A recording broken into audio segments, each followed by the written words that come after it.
আর ওই একটা কি জানি একটা মলম বেঁচে একটা লোক আছে লাফাই লাফাই গিয়ে, যাই হোক, সেই লোকটা বলে এই তো চট্টগ্রামটা নিয়ে নিলে তো আমাদের, চট্টগ্রাম যদি আমাদের হয়ে যায় তাহলে তো আমাদের কোনো সমস্যা থাকে না। বা আবার রাজত্ব পাইছে, চট্টগ্রাম যদি আমাদের হয়ে যায়। ভাই একটা কথা মনে রাখতে হবে, আমাদের সোলজার কম, তাই না? এটা আমাদের প্রতিবেশী দেশ ভাবে, কিন্তু আমি তাদেরকে ভাবতে বলবো যে আপনারা 71 সালের মুক্তিযুদ্ধ দেখেন, বিনা ট্রেনিং এ কিন্তু আমরা যুদ্ধ করেছি। আপনারা এই 24 সালের হাসিনার পতন দেখেন, বিনা অস্ত্রে আমাদের সন্তানেরা আমরা যুদ্ধ করেছি। বাংলাদেশের 20 কোটি লোক কিন্তু সোলজার, এই কথা আপনাদের মনে রাখতে হবে।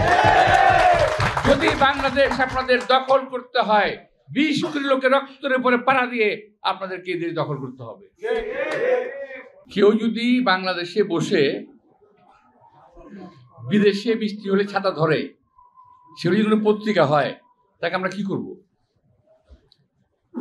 ভারতে বৃষ্টি হলে ওনারা বাংলাদেশ থেকে ছাতা ধরেন, কি সুন্দর। আর আমাদেরকে বলেন সালাম করতে।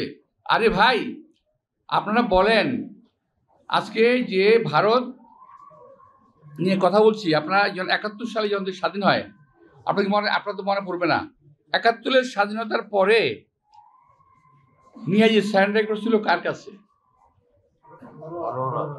অরোরার কাছে। কেন? আমাদের ওসমানী সাহেব কোথায় ছিলেন? ওসমানী সাহেবকে ওই যে অনুষ্ঠান, মানে স্যারেন্ডার করার এই অনুষ্ঠানটা, সেখানে তাকে আসতে দেওয়া হয় নাই। এখন ভারতের বলে কি জানেন? রাহুল গান্ধী যে বলেছে, আমি শুনেছি এখন থেকে আর কয়েক বছর আগে, এখনো বলে যে বাংলাদেশকে তারা স্বাধীন করে দিয়েছে। আমরা বলি এই দেশকে আমরা স্বাধীন করেছি। আমরা বলতে চাই তোমরা পাকিস্তানকে ভাগ করার জন্য যুদ্ধ করেছিলে, সেটাও তোমাদের স্বার্থে, আমাদের স্বার্থে নয়। এখন আবারও চোখ তুলেছে বাংলাদেশের দিকে। আমরা শুনতে পাচ্ছি ইতিমধ্যেই একটা রাষ্ট্র ঘোষণা হয়ে গেছে। ভিতরে ইন্ডিয়ান পত্রপত্রিকা, ওদের কাগজে কলমে দেখা যাচ্ছে হিন্দু দেশ বলে দুটি দেশ তারা অলরেডি চিন্তা ভাবনা করে ফেলেছে। ইতিমধ্যেই ভারতীয় উচ্চ পর্যায়ের জায়গায় তারা বাংলাদেশকে আক্রমণ করলে কি হতে পারে, দেশের অভ্যন্তরে, দেশের বাইরে, বাংলাদেশে আন্তর্জাতিক কি হতে পারে, তারা ইতিমধ্যে এটা নিয়ে গবেষণা শুরু করেছে। আপনারা যারা সোশ্যাল মিডিয়ায় যান, দেখেন যারা, তার দেখবেন এটার মধ্যে এটা পরিষ্কার পাবেন। প্রিয় ভাইয়েরা, এই বাংলাদেশের লোক সংখ্যা কম, দেশ ছোট, লোক কম না, দেশ ছোট, অনেকে বলে গরিব দেশ, আমি বলি আমার বাংলাদেশকে উদার দেশ, অনেক উন্নত মানের শক্তিশালী মানের একটি দেশ। যারা এই দেশের দিকে লোলুপ দৃষ্টিকে তারা তাকাচ্ছেন, অর্থাৎ রিকশার বউ সকলের ভাবি, বাংলাদেশ একটা গরিব দেশ, সুতরাং ছোট দেশ, সুতরাং এটাকে যেভাবে খুঁজে নেওয়া যায়।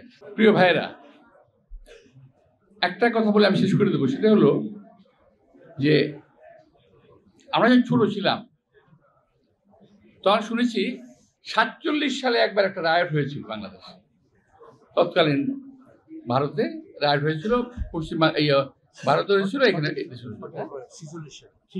46 সালে শুনেছি, দেখি নাই। এরপরে এই যাবৎকাল কোনো রায়ট আমরা চোখে দেখি নাই। আমরা এক স্কুলে পড়াশোনা করেছি, সবাই যে এখানে যারা আছেন ম্যাক্সিমাম লোক আছে যারা হিন্দু মুসলমান পাশাপাশি বেঞ্চে বসে লেখাপড়া করেছি। আমাদের বন্ধুরা, হিন্দু বন্ধুরা পূজার সময় তাদের বাসায় নাড়ু পাঠাতো আমাদের এখানে, আমরা ঈদের সময় তাদেরকে আপ্যায়ন করতাম, আমাদের এখানে আসতো। এত সুন্দর সম্মিলিত একটা দেশ, এক সৌহার্দ্যপূর্ণ একটা দেশ, সকল জাতি গোষ্ঠীদের দেশ, সেই দেশটাকে আজকে তারা একটা সাম্প্রদায়িক দেশ হিসাবে প্রমাণ করার চেষ্টা করছে বিশ্বব্যাপী।